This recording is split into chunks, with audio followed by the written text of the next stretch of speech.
Will you go out with me? Just a week after meeting him, he confessed his feelings on the first day we hung out together. Caught off guard by his momentum, I said, yes. 1 year later, with no reason to break up, he proposed. I'll protect you for the rest of my life. Will you marry me? It was such a joyful phrase, but in retrospect, given his profession, he might have been accustomed to saying it. My name is Melissa. I am a 30-year-old office worker.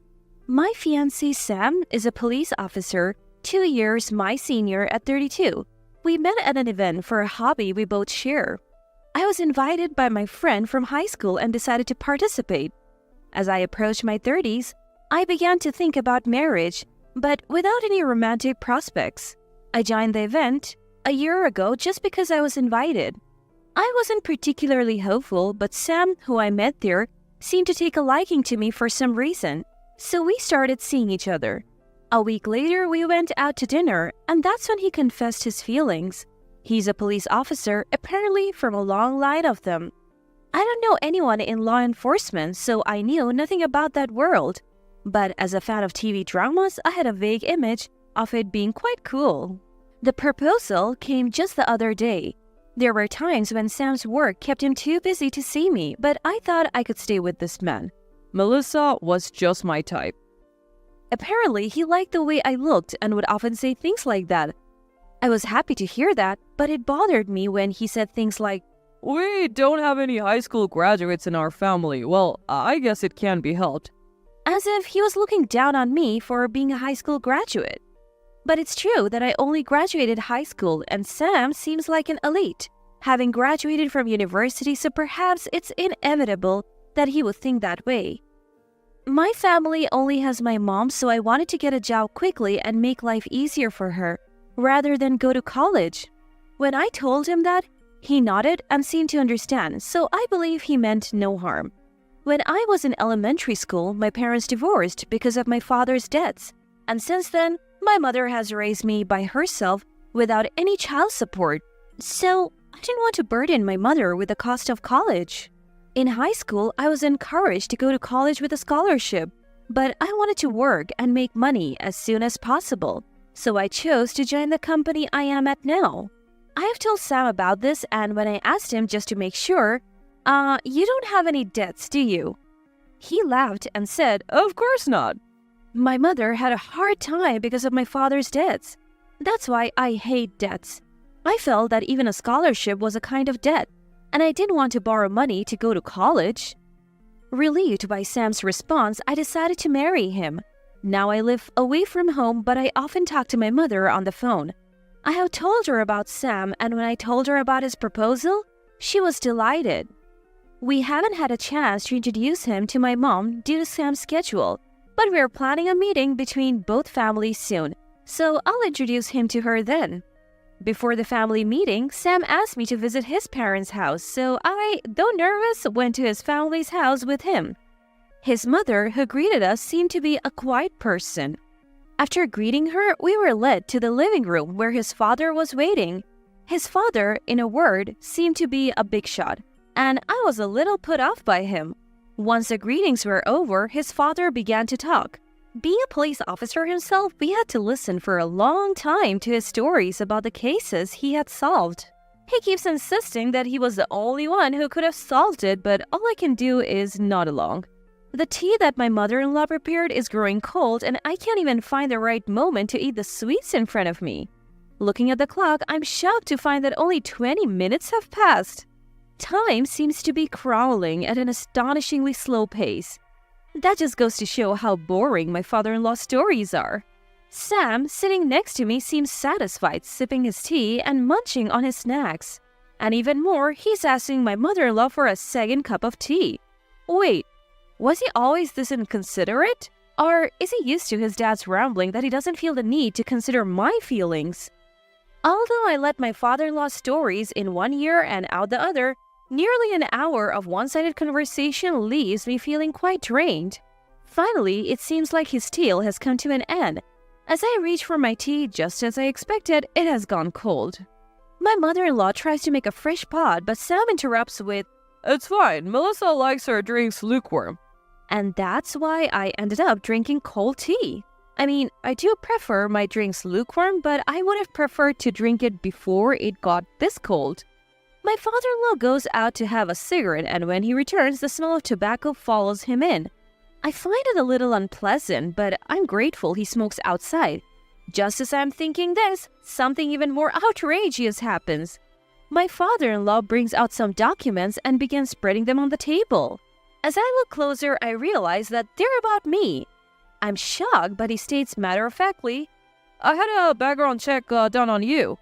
Those words leave me with a sour taste in my mouth. It feels as though I have done something wrong. As he pursues the documents, he lets out a sigh.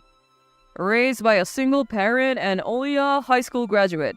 Well, that wasn't exactly a secret I had already told Sam. Surely he's not going to say he won't allow the marriage because of that.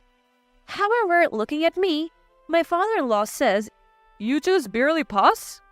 Barely? Is it because I'm from single-parent household or because I'm a high school graduate? I can't help but feel lost in my thoughts. But then Sam turns to me and says, Good job, Melissa, you passed. So I guess I passed. I let out a sigh of relief. Oh, when you're a cop, you have to do a background check on whoever you're marrying. Sam explains, It's the first I have heard of this. It would be problematic if there were criminals in the family or if investigative information got leaked. While Sam's explanation makes sense and I'm not against the idea of the check, I wish he had mentioned it sooner. I didn't like the fact that he just showed me the results of the investigation. And his comment about me barely passing was certainly rude. But at least I passed. I guess I won't have to go through this again. With that thought, I switch gears. As we wrap up the visit, Sam offers to drive me home. I ask him to drop me off at my mom's place. She should be home from work by the evening. I thought I would drop by and chat since I told her about visiting Sam's parents. Sam starts the car and we head towards my mom's place. In the car, I joke, I was surprised by the background check, but I guess that's part of being a cop? Maybe I should do a background check on you, Sam, just for fun. He laughs and says, Go ahead, there's nothing you'll find about me. Sam laughed. Go ahead, you won't find anything about me. As we were talking, we got close to my parents' house. I sent my mom a message saying we'd be there soon. She kindly came out to the entrance of the apartment to greet us. Sam greeted my mom. Since there was no place to park the car, he left after a quick greeting. I went inside and told my mom about the day's events.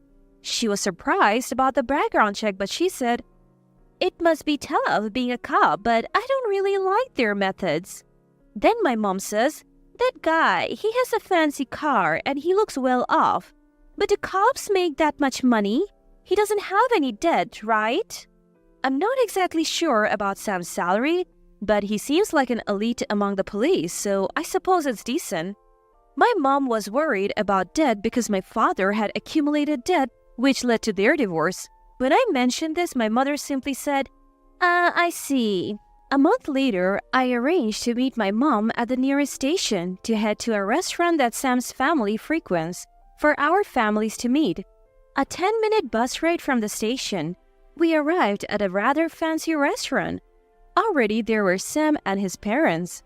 Upon greeting them, my future father-in-law started off with, Oh, we have been waiting. This is your first time in a place like this, isn't it? It must have been hard getting here without a car. He had a tone that could only be taken as snide. There was something I had to tell them today. But as I was pondering over how to put it, my future father-in-law started bragging about something again. I put up with it for about 10 minutes, but then I gathered my courage and opened my mouth. Excuse me? At this, my future father-in-law immediately looked displeased. What is it? It's rude to interrupt when someone is speaking. Don't you have any manners? I was about to retort that the one who lacks manners is the one who endlessly talks about things no one is interested in, but I swallowed my words and took a deep breath. I'm sorry, but I would like to reconsider this marriage. When I managed to say that, Sam looked surprised and turned to me. I thought I would marry Sam, but I want to rethink. Melissa, what do you mean? A flustered Sam glanced back and forth between me and his father. Is it because of the background check my dad did the other day? I shook my head. The background check itself is not a big deal.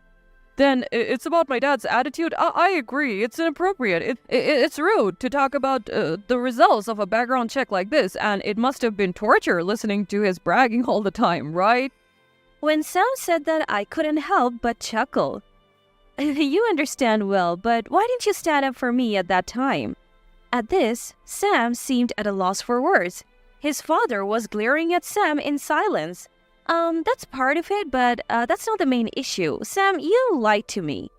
Sam, who had been flustered, froze for a moment. Lied?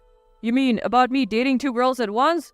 But it's different. I've already been dumped by the other girl. I only have eyes for you, Melissa, believe me.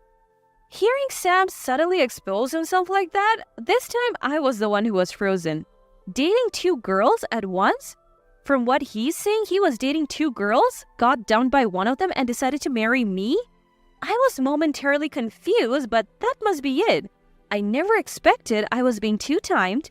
My father-in-law continued to glare at Sam while my mother-in-law looked at us in shock. I couldn't bear to look at my own mother's face. I'm sure it was a picture of rage. I pulled out a document from my bag and handed it to Sam. Sam, looking utterly baffled, took the document. That's the reason we can't get married. As I said that and tried to leave the restaurant with my mother, my father-in-law started shouting angrily. Wait a minute, what's going on? Are you making fun of my son?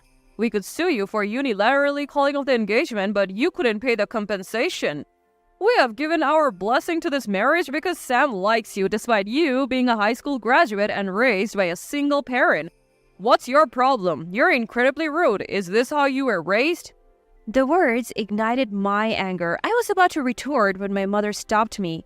Excuse me, but this isn't a unilateral cancellation of the engagement, and I would appreciate it if you stopped ridiculing my daughter. When my mother spoke so clearly, my father-in-law looked taken aback. Next to him, Sam opened the document I had given him. My mother-in-law also peered in, and her face turned pale. My father-in-law, however, continued to yell at me. What's this document? If you're marrying into a distinguished family like ours, you should be able to tolerate a little bit of 2-timing. If you have a problem, speak up. I had just found out about the 2-timing here, but that wasn't the reason I had mentioned. Does this man not listen to what people say? Moreover, I don't want to become a daughter-in-law to a person who can proudly call himself a member of a distinguished family. This is a restaurant and the customers around us have been staring for a while. I want to leave as soon as possible because it's embarrassing, even though I'm never coming here again. But it seems like I can't leave unless I explain. I speak up, calm but firmly. I thought it would be inappropriate to say it here with everyone watching, so I was just going to hand over the document, but it seems that won't suffice. Backing me up, my mother says, "We have done some research too and found out something we simply cannot overlook." Taking a deep breath, I started to speak. The lie I mentioned is about debt. He told me he had no debt, but it seems he has been in debt many times. Whenever he's in trouble, he runs to you, father-in-law, for help. And he was also in debt during our relationship, which gives me reason to reconsider the marriage. I thought that would finally silence my father-in-law and let us leave, but now it seemed to be a matter of pride for him as he shouted back, "Be quiet. If you're going to marry, you have to tolerate at least that much." "So I'm not getting married," I replied with a sigh, and then an unexpected voice chimed in. It was my mother-in-law who had been silent until now. "Enough is enough. I told you not to pay off Sam's debts because I wanted him to break the habit, but you did it again, didn't you? And it's embarrassing to call ourselves a distinguished family when you're not even married yet. Melissa, your mother, I deeply apologize for my husband and son's rudeness. I'll contact you again at a later date."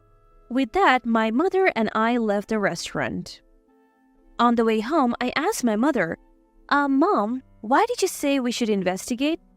My mother laughed and said, "Maybe it's a woman's intuition." When she first saw Sam, who had driven me home recently, she had a hunch. I didn't understand it at all, but she didn't want me to experience the same thing. So she requested the investigation, thinking that it would be fine if there was nothing. My mother's intuition was spot on. The background check results arrived last night, and I found myself reading them at the nearest station to where Mom and I were meeting today. I didn't have time to cancel our dinner, so that's how it happened. I can't say I hate Sam yet, but I do despise my father-in-law. I don't want to marry Sam so much that I'm willing to put up with his father. When I got home, I got a call from Sam. He was saying, I had plans to pay it back. It's not a problem, right? but even if he has plans to pay it back, I can't marry someone who borrows money so casually. Besides, he lied about not having any debts, and on top of that, he was two-timing me. That's when it hit me. Wait, I don't want to marry this man anymore, not even a bit. Once I realized that, there was nothing to worry about. So let's break up. Goodbye. And with that, I hung up on him. The next day, I got a call from an unknown number. It was my mother-in-law. She apologized to me and my mom, and then dropped a bombshell. She was getting a divorce. She also said she could introduce me to a lawyer if I wanted to claim damages for the broken engagement. Given that he lied and cheated on me, I decided to claim damages after some thought. My mother-in-law, who apparently had evidence of her husband's infidelity, got a hefty sum in alimony and divorced him. I claimed damages for the broken engagement from Sam. Apparently, he was two-timing me right up until he proposed, so I received a decent amount. When I told my friends who I met Sam with about this, the news spread, and one by one, Sam's friends started to distance themselves from him. According to my mother-in-law, the rumors about the two of them have spread at work, and the arrogant father-in-law is finding it hard to show his face. Sam apparently has no place at work either. Thanks to my mom, I was saved from marrying such a man. I am grateful to her, both in the past and now. We are planning a vacation, just the two of us, sometime soon.